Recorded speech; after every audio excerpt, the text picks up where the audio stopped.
हाय दोस्तों, डर का मौसम इस चैनल में आपका स्वागत है। अगर हमारी वीडियो आपको पसंद आती है तो मेरे चैनल को सब्सक्राइब करें ताकि हमारी वीडियो सबसे पहले आप तक पहुंचे। तो देर ना करते हुए हम अपनी कहानी को शुरू करते हैं। नरपिशाच का वो राज। जिसने इस कहानी का पहला पार्ट नहीं देखा वो जाकर देख ले, ये दूसरा पार्ट है।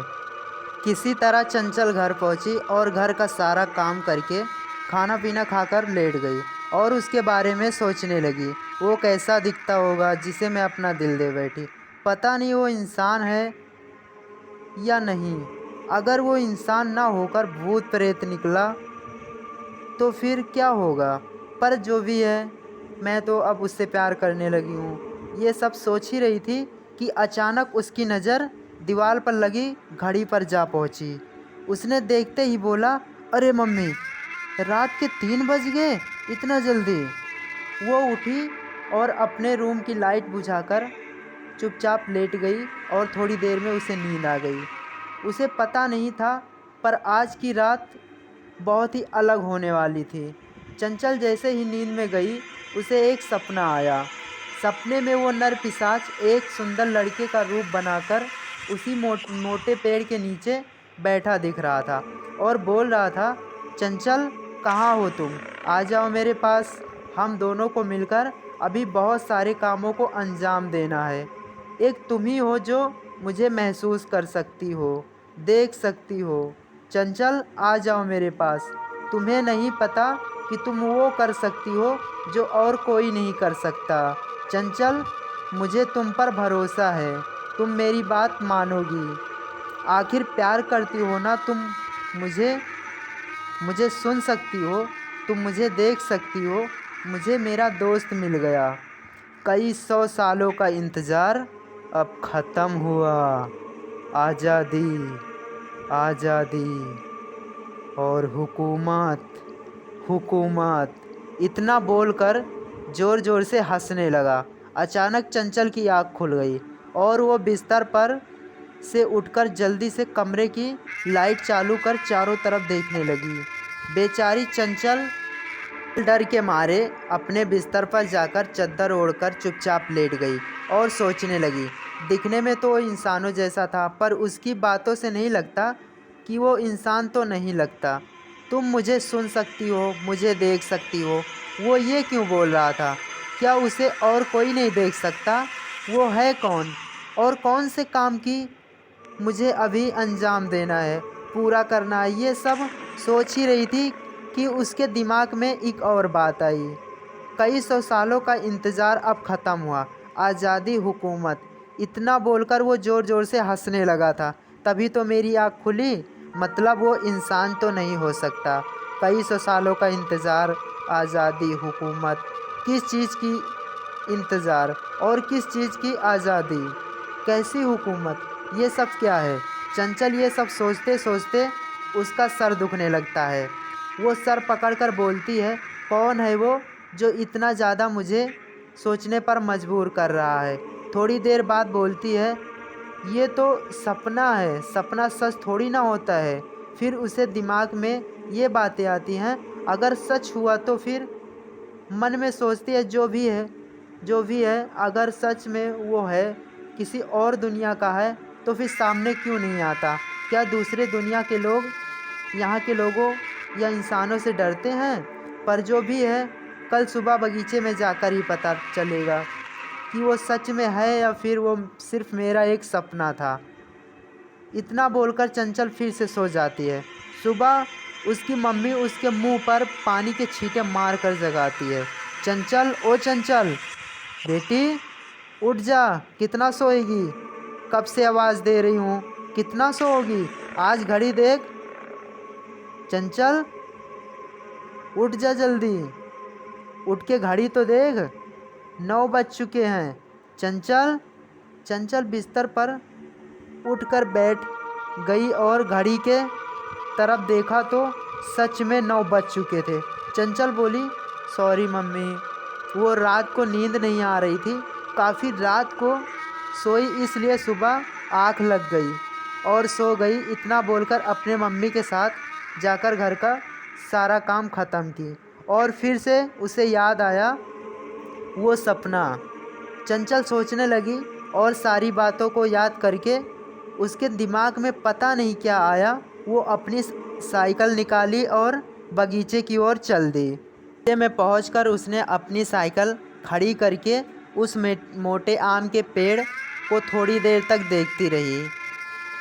कुछ टाइम बाद वो सारे बगीचे में घूम घूम कर देखती रही, पर उसे वहाँ कोई दिखा नहीं। वो समझ गई वो मेरा सपना था और सपना कभी सच नहीं होता। वो उस मोटे पेड़ के सामने जाकर बोली, मुझे नहीं पता कि यहाँ बैठकर जो एहसास मुझे होता था वो मेरा वहम था या सच, पर इतना समझ गई हूँ ये मेरा वहम ही है और ऐसा आज के ज़माने में थोड़ी ना होता है। ये सब मेरा वहम ही था, तुम्हारा कोई अस्तित्व नहीं है, वो सिर्फ मेरा एक सपना था। पर वो एहसास चाहे मेरा वहम ही था, उससे मैं हमेशा याद रखूँगी। इतना बोलकर चंचल अपनी साइकिल उठाई और बगीचे से बाहर आने लगी। तभी पीछे से आवाज़ आई, चंचल तुम मुझे सुन सकती हो, तुम मुझे देख सकती हो। चंचल अचानक पीछे मुड़ी और देखा तो पीछे कोई नहीं दिखा। उसे थोड़ा थोड़ा डर लगने लगा था, पर वो हिम्मत करके उस मोटे पेड़ के पास खड़ी होकर बोली, तुम जो भी हो सामने क्यों नहीं आते? बोलो, कौन हो तुम? बोलो।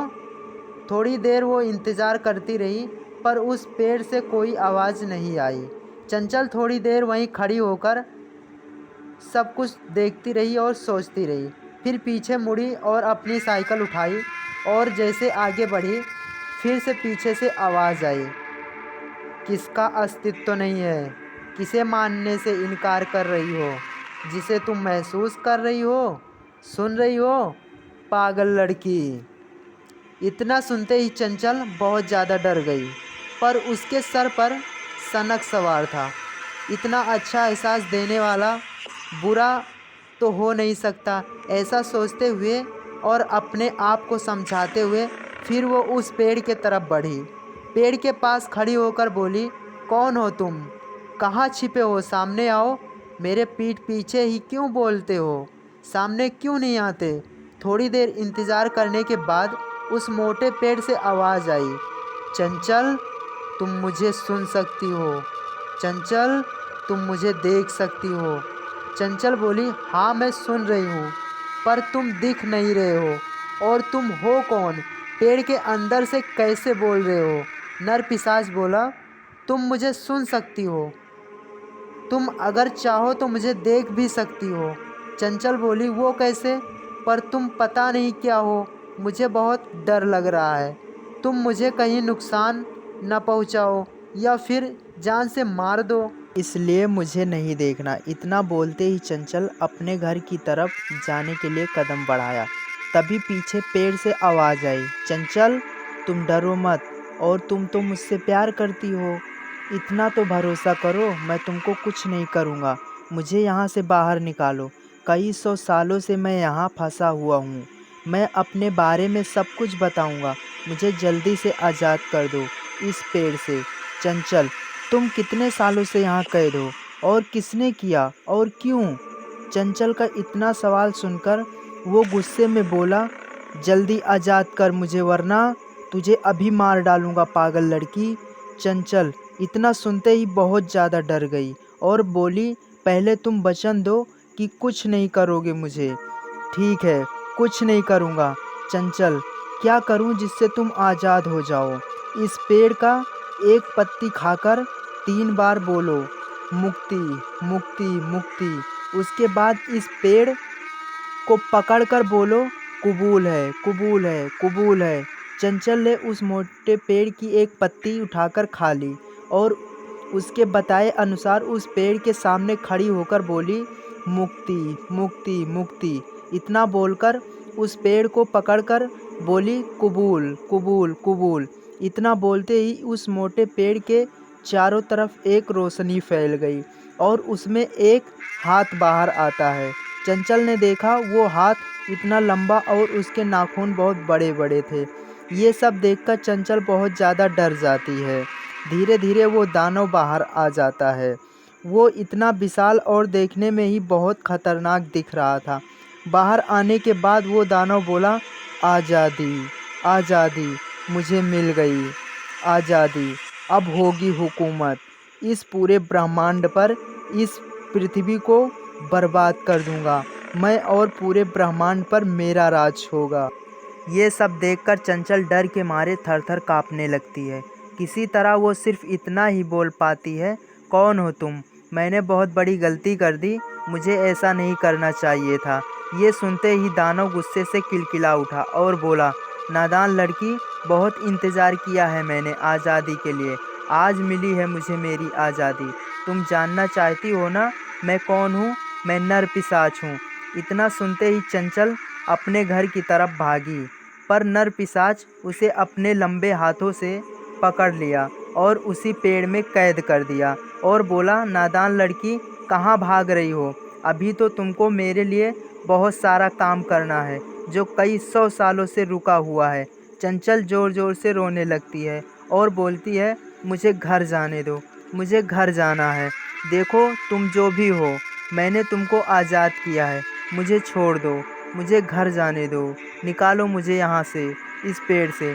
नरपिशाच बोला, यहीं रहोगी अब तुम, जब तक मुझे मेरी वो रहस्यमयी किताब नहीं मिल जाती। इतना बोलकर वो नरपिशाच वहाँ से गायब हो जाता है। चंचल वहीं उसी पेड़ के अंदर चीखती चिल्लाती रहती है, रोती रहती है और बोलती है, मुझे छोड़ दो, मुझे घर जाना है, मुझे जाने दो। तभी वो पेड़ घर से आवाज़ आती है, यहाँ रोना मना है लड़की, पर तुम फ़िक्र मत करो, इस घर से तुम जो भी मांगोगी वो तुमको मिलता रहेगा। लेकिन यहाँ तुम्हें दो चीज़ कभी नहीं मिलेगी। एक तो यहाँ से तुम बाहर जाने के बारे में, दूसरा उस दानव के बारे में। चंचल बेचारी अब करती भी तो क्या करती, मजबूर और लाचार। इतना अंधेरा हो चुका था। चंचल के मम्मी पापा चंचल को ढूंढ रहे थे। पूरे गांव में एक एक घर जाकर पूछ आए, लेकिन चंचल कहीं नहीं मिली। किसी को कुछ पता नहीं चला चंचल के बारे में। मम्मी पापा उसके रोते हुए घर को वापस आ रहे थे। अचानक उन्हें पीछे से किसी के बुलाने की आवाज़ आई, अनिल रुक जाओ। चंचल के मम्मी पापा दोनों ने पीछे मुड़कर देखा तो एक साधु बाबा चले आ रहे थे। पास आकर वो साधु बोला, अपनी बेटी को गांव में मत ढूंढो, उसे उस बगीचे में जाकर देखो उसके साथ क्या हुआ है। चंचल के मम्मी पापा घबरा गए और साधु का पैर पकड़कर बोले, बाबा मेरी बेटी ठीक तो है ना? बाबा आप ऐसा क्यों बोल रहे हो? कहाँ है मेरी बेटी? बताओ बाबा। तभी वो बाबा बोला और ज़ोर ज़ोर से हंसने लगा। मूर्ख इंसान, अचानक वो विशाल रूप में आ गया। उसे देखते ही चंचल के मम्मी पापा बहुत घबरा गए और समझ गए ये कोई मायावी राक्षस है। इसका मतलब मेरी बेटी बहुत बड़ी मुसीबत में पड़ चुकी है। चंचल के पापा हिम्मत दिखाते हुए बोले, कौन हो तुम और मेरी बेटी कहाँ है? क्या किया तुमने उसके साथ? वो बोला, अनिल यही नाम है ना तुम्हारा? तेरे बाप का नाम किशोर, उसके बाप का नाम सुधीर, उसके बाप का नाम चंदर। तेरी हजारों पुश्तों का नाम जानता हूँ मैं हूँ नरपिशाच। नरपिशाच जिसके बारे में दादाजी बताते रहते थे, उसकी कहानियाँ सुनाते रहते थे। वो नरपिशाच बड़ा ही शक्तिशाली था। उसके प्रकोप से न जाने कितने गांव और शहर बर्बाद हो गए थे। फिर बहुत सारे साधु संत और अघोरी महात्मा लोग आकर उसे एक आम के पेड़ में कैद कर दिया था। क्या तुम वही नरपिशाच हो? हाँ मैं वही नरपिशाच हूँ। अनिल देखो तुम जो भी हो, हम दोनों आपके आगे हाथ जोड़ते हैं। हमने आपका क्या बिगाड़ा है? और वो मासूम सी मेरी बेटी, उसकी क्या गलती है? मेरी बेटी को छोड़ दो, हम तुम्हारे आगे हाथ जोड़ते हैं। नरपिशाच बोला, तुम्हारे पूर्वजों की वजह से मैं उस पेड़ में कई 100 सालों तक कैद रहा। तुम लोगों को नहीं छोड़ूंगा। तभी नरपिशाच कुछ सोचते हुए फिर से बोला, एक शर्त पे तुम दोनों को छोड़ दूंगा। आज के 3 दिन बाद मैं फिर आऊँगा, पर मुझे तुम्हारे पूर्वजों की वो लिखी किताब चाहिए जिसमें ब्रह्मांड के सातों दरवाज़ों का रहस्य छुपाया गया है, मुझे वो चाहिए। इतना बोलकर वो हंसते हुए गायब हो गया। चंचल के मम्मी पापा परेशान होकर वहीं बैठकर रोने लगे और बोले, कौन सी किताब, मुझे इसके बारे में कुछ नहीं पता, क्या करूं? तभी चंचल की मम्मी बोली, चलो हम किसी तांत्रिक के पास चलते हैं, वो हमारी मदद ज़रूर करेगा। वो दोनों किसी तरह पास वाले गांव में एक बिल्लू नाम के तांत्रिक के पास पहुँचे और उसको अपने साथ घटी घटना को बताया। बिल्लू तांत्रिक ने बोला, उसका नाम जानते हो? उसके बारे में जो भी जानते हो मुझे बताओ, मैं सब ठीक कर दूंगा। अनिल बोला, नरपिशाच है उसका नाम। इतना सुनते ही, क्या नरपिशाच? नाम सुनते ही वो तांत्रिक हिल गया और उसकी रूह तक कांप उठी। तांत्रिक बोला, वही नरपिशाच है जो हजारों साल पहले कहीं आम के पेड़ में कैद कर दिया गया था। उसे कैद करने में बड़े बड़े संत महात्मा अघोरियों ने अपनी पूरी ताकत लगा दी थी, फिर भी वो उनके बस से भी बाहर था, पर छल से उसे कैद कर दिया गया था। वो पूरी दुनिया पर बुराई का राज कायम करना चाहता था। अनिल, हाँ, ज़्यादा नहीं जानता, पर थोड़ी थोड़ी उसके दादाजी उसे कभी कभार बताया करते थे। वो सारी बात तांत्रिक को बता दी। तांत्रिक बोला, उस किताब के बारे में कुछ पता है तुमको? कहाँ है वो? अनिल बोला, नहीं बाबा, मुझे इससे ज़्यादा कुछ नहीं मालूम।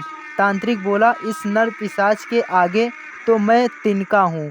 तुम्हें कोई बचा सकता है तो वो हिमालय के पहाड़ियों के बीच रहने वाले अघोरी और अमेज़न जंगल में रहने वाले साधु महात्मा, जो कई सौ सालों से आज भी जीवित हैं। अनिल, बाबा, मैं अपनी बेटी और इस पूरी दुनिया को बचाने के लिए उस हिमालय और अमेज़न जंगलों में ज़रूर जाऊंगा। उन अघोरी और महात्माओं के हाथ पैर जोड़कर उन्हें यहाँ लेके आऊँगा। तभी तांत्रिक बोला, शाबाश बेटा, पर उन तक पहुँचना इतना आसान नहीं। वो साधु महात्मा कभी भी एक स्थान पर नहीं रुकते, आज यहाँ तो कल वहाँ। इतने विशाल जंगल में उन्हें ढूंढना बहुत मुश्किल है। उस जंगल में ऐसी ऐसी असीम शक्तियों का वास है, जैसे चुड़ैल, भूत, प्रेत, चंडाल, इन सब का वास उस जंगलों में है। अनिल, कुछ भी हो बाबा, मैं जाऊंगा अपनी बेटी को बचाने के लिए। मेरे प्राण भी निकल गए तो मुझे कोई दुख नहीं होगा। रोते हुए बोले। तांत्रिक बोला, बेटा चल, हम भी तेरे साथ चलेंगे। आखिर जब ये दुनिया ही नहीं रहेगी तो हम क्या करेंगे? हमारे दुनिया के सारे लोगों को वो अपने बुराई के साम्राज्य में डालकर हमें राक्षस बना देगा। चारों तरफ बुराई ही बुराई होगी। आने वाले कुछ समय में ही पृथ्वी का अंत हो जाएगा। अनिल और तांत्रिक दोनों ने बैग में कुछ खाने पीने का सामान और तांत्रिक ने भूत, प्रेत, शैतानों और जानवरों से बचने के सारे औजार और पूजा सामग्री रख ली। अब दोनों अपने मंजिल की तरफ निकल पड़े। दोस्तों, आगे की एपिसोड बहुत ही रोमांचक होने वाले हैं। इस नर पिशाच के अभी बहुत से राज पर से पर्दा उठने वाला है। अनिल और तांत्रिक इतने खतरनाक जंगलों का सफ़र पूरा कर पाएंगे या नहीं? चंचल का क्या होगा? ये सब जानने के लिए हमारे अगले पार्ट को ज़रूर देखें। धन्यवाद दोस्तों, अपना ख्याल रखना।